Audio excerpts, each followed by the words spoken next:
Oh mes frères, lorsque tu abandonnes Dieu dans la bénédiction et tu vas te tourner maintenant vers tes amis païens, qu'est-ce que tes amis païens ont fait pour toi? Tu pries, tu pries, tu pries et Dieu te bénit, il te donne un travail, il te donne un boulot. Maintenant quand tu as le travail, le boulot, tu vas rechercher tous tes amis là avec lesquels tu étais en train de boire dans des bars. Maintenant tu les récupères alors que les boîtes de nuit n'ont rien fait pour toi.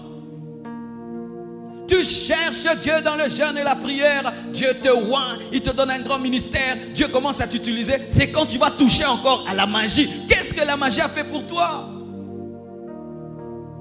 Tu as pleuré, Dieu a béni, t'a donné le succès dans tes études. Maintenant tu as un bon travail. Tu oublies le Dieu que tu as invoqué au GA. Je suis allé au GA, mes frères. C'est terrible ces jeunes-là. La pluie a commencé, j'ai dit ces jeunes vont rentrer à la maison, rien du tout. Sous la pluie des universitaires, on commençait à chanter, on commençait à prier. La pluie s'est arrêtée, tous sont revenus, la pluie a recommencé, ils étaient là. Et je me suis dit, est-ce que lorsqu'ils seront des ministres et des grands professeurs d'université, ils vont continuer à chanter sous la pluie? C'est ce que vous devez faire, Caleb. Car il n'y a pas le Dieu de la jeunesse, il y a le Dieu de l'éternité. Il n'y a pas le Dieu de la pauvreté, il y a le Dieu de l'éternité. Il n'y a pas le Dieu du chômeur, il y a le Dieu de l'éternité. Lorsque Dieu devient le Dieu du chômeur, c'est un passe-temps.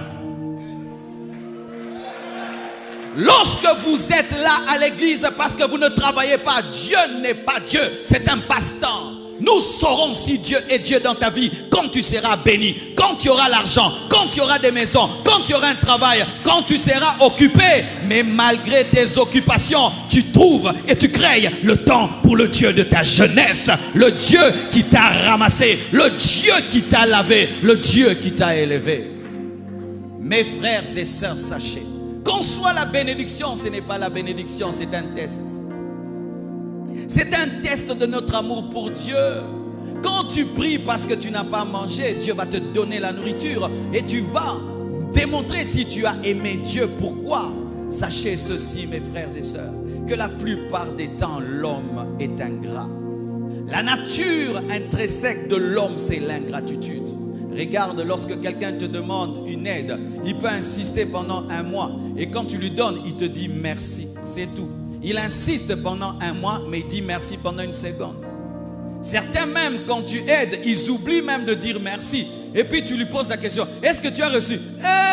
J'avais reçu. Que Dieu te délivre de l'ingratitude. Sois loyal, sois reconnaissant dans la vie. Si tu veux garder la bénédiction, sois reconnaissant. Je répète, si tu veux garder l'élévation, sois reconnaissant. Aie un cœur rempli de gratitude, un cœur qui sait dire merci pendant une année, un cœur qui sait dire merci pendant toute ta vie. Aie une vie où tu dis à Dieu merci. N'ayez pas des moments de gratitude. Dites à Dieu merci tout le temps parce que vous êtes les produits de sa grâce. J'aimerais que chacun de nous aujourd'hui se souvienne de où Dieu l'a pris. Je n'ai jamais honte, mes frères, de dire que j'ai dormi dans un garage. Ça fait partie de mon histoire. Je dois me souvenir de cela. Je ne peux pas oublier que des fois je prêchais. Je n'ai pas la bonne chaussure. Je n'ai pas le bon pantalon. Je n'ai pas quoi manger. Je dois me souvenir de cela tous les jours de ma vie afin d'avoir une vie de reconnaissance. N'oubliez jamais le rocher de votre salut.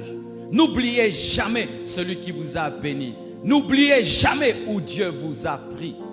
C'est pourquoi la Bible dit dans Ésaïe 51, versets 1 à 2. Écoute-moi, écoutez-moi, vous qui poursuivez la justice, qui cherchez l'Éternel, portez les regards sur le rocher d'où vous avez été taillé. Portez le regard vers le rocher d'où vous avez été taillé, sur le creux de la fosse d'où vous avez été tiré. Portez les regards sur Abraham, votre père, et sur Sarah qui vous a enfanté, car lui seul, je l'ai appelé, je l'ai béni et multiplié. Donnez-moi l'amen. Ici, Dieu parle d'un rocher, d'où on tire une pierre, d'où on tire l'or, d'où on tire le diamant, d'un creux de la fosse, d'où on tire une pierre précieuse. Dieu te demande ceci, n'oublie jamais tes origines. N'oublie jamais tes origines. N'oublie jamais le quartier où tu as grandi. N'oublie jamais la maison où tu as grandi. N'oublie jamais celui qui t'a formé dans le ministère. N'oublie jamais celui qui t'a imposé les mains pour que tu parles en langue. N'oublie jamais celui qui t'a imposé les mains pour que tu deviennes homme de Dieu. N'oublie jamais celui qui a payé tes études. N'oublie jamais celui qui t'a aidé dans les temps de la faiblesse. N'oublie jamais ton père physique. N'oublie jamais ta mère physique. N'oublie jamais ton père spirituel. N'oublie jamais ta source. N'oublie jamais ton grand frère qui t'a aidé, qui a payé tes études. N'oublie jamais ta grande soeur qui t'a aidé, qui a payé tes études. N'oublie jamais ton oncle qui a pris soin de toi lorsque ton père et ta mère étaient décédés. N'oublie jamais ton origine. N'oublie jamais ta source. C'est pourquoi à la fin de cette année, au-delà d'amener des actions de grâce à l'église, allez acheter des sacs de foufou, bénissez vos parents. Achetez du riz, bénissez vos parents. À la fin de l'année, achetez les poulets, amenez à vos parents. Amène à quelqu'un qui t'a fait du bien dans ta vie. Allez bénir vos sources. Je dis allez bénir vos sources. À la fin de l'année, allez bénir vos sources.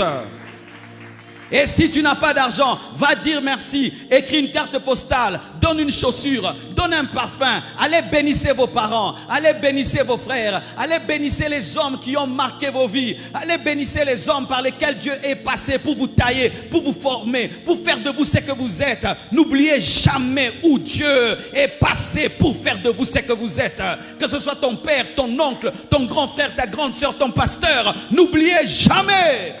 Les hommes qui n'oublient jamais demeurent. Les hommes reconnaissants sont établis, mais les hommes ingrats sont rejetés. C'est pourquoi Dieu dit, comme tu m'as rejeté, moi aussi je te rejetterai. Frères et sœurs, soyez reconnaissants. Ayez la culture de la gratitude. N'effacez jamais votre histoire. Même si tu deviens grand, parle de ton histoire. N'efface jamais l'histoire. C'est pourquoi j'aime Gabriel. Lorsque Michael lui vient en aide, il n'efface pas son histoire. Il reconnaît que pendant 21 jours, il était bloqué et il reconnaît que c'est Michael qui est intervenu pour l'aider. Si l'ange peut reconnaître la place de l'ange dans sa vie, et toi tu dois reconnaître la place de Dieu et la place de l'homme dans ta vie. Donne-moi l'amen. Qui que tu sois, chacun de nous est passé par les mains d'un homme. Un jour, je suis allé dans un jeûne de 40 jours. Et pendant que je jeûnais, je priais. Dieu m'a rappelé la personne qui m'a baptisé. Dieu m'a rappelé un homme de Dieu qui m'avait enseigné. Dieu m'a rappelé une femme qui, lorsque j'étais un jeune homme, croyait en mon ministère et me donnait des véritables prophéties. Dieu m'a rappelé des hommes qui ont été des sources pour moi. Mes frères et sœurs, n'allez jamais rembler des sources, mais allez bénir les sources. Il ne faut jamais rembler les sources, mais il faut bénir les sources. N'efface jamais ton histoire. N'efface jamais ton histoire. Et n'enlève jamais des personnes qui sont importantes dans ton histoire. Dieu est passé par elles pour te bénir. N'oublie jamais Abraham, dit l'Éternel. N'oublie jamais Sarah. Si Israël est Israël, c'est grâce à Abraham et c'est grâce à Sarah. N'oublie jamais. Je vois même des jeunes qui sont dans cette église. Il a des années à côté de moi. Il m'a jamais béni même avec une seule chaussette. Je n'ai pas besoin de ta chaussette. Je ne cherche pas ton argent. Je ne cherche pas tes biens. Mais quand même, tu dois avoir de la reconnaissance, avoir de la relation humaine avec les gens. Tu n'as jamais acheté même une cravate à ton père dans la chair. Tu n'as même jamais acheté une veste à ton père dans la chair. Tu portes des vestes et tu portes encore des vestes. Est-ce que tu as déjà acheté une veste à tes parents? La source, allez bénir vos sources à la fin de cette année. Je ne veux pas seulement des actions de grâce à l'église. Je veux la joie dans les maisons. Je veux la joie dans les familles.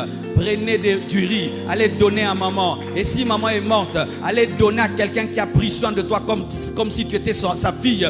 Faites-le et vous serez bénis. Faites-le et vous monterez. Et lorsqu'on va vous bénir, vous serez bénis. Et vous recevrez la bénédiction du pasteur et la bénédiction de maman, la bénédiction de papa. Ce ne sont pas seulement les hommes de Dieu qui ont des bénédictions à vous donner. Vos parents ont des bénédictions à vous donner. Vos mamans ont des bénédictions à vous donner. Vos grands frères ont des bénédictions à vous donner. Vos oncles ont aussi des bénédictions à donner. Dans les églises, on a trop démonisé les oncles. Moi aussi, je suis un oncle. En Afrique, Noko veut dire sorcier. Moi aussi, je suis oncle. Allez, faites du bien à cette personne qui a payé tes études. Allez faire du bien. Certains même vous bénéficiez de la bourse compassion. Jamais vous ne dites merci. Jamais. Et certains même, ils reçoivent la bourse compassion. Ils ne prient même pas la compassion. Ils ne viennent jamais dans les cultes. Quelle ingratitude! Quelle ingratitude! Mes frères et sœurs, ayez de la reconnaissance et Dieu vous bénira et Dieu vous élèvera et Dieu vous conservera. Alléluia.